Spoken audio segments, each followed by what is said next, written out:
بعضی وقتا برای ایمن نگه داشتن چیزی که دوستش داری باید از صفتهای شیطانیت استفاده کنی. یعنی باید به وقتش مولوازی و بلد باشی. سر من گرم نشد بعد این همه الکل، این پیکارو پس کی زد؟ چرزمن آخه من با تو حواس جمعم، با تو که باشم شیطانو درس میدم. لفتت ناخلوس بهتر از تو ندیدم، این همه زدم دور هی خارو خستیدم.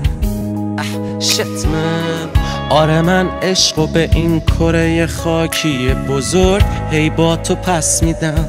با تو من دلم میخوادش تو همین خونه بمیرم. دایما تو فقط باشو بمون، به غیر تو هر کی نمونه بشیرم. شیر بابا شیر.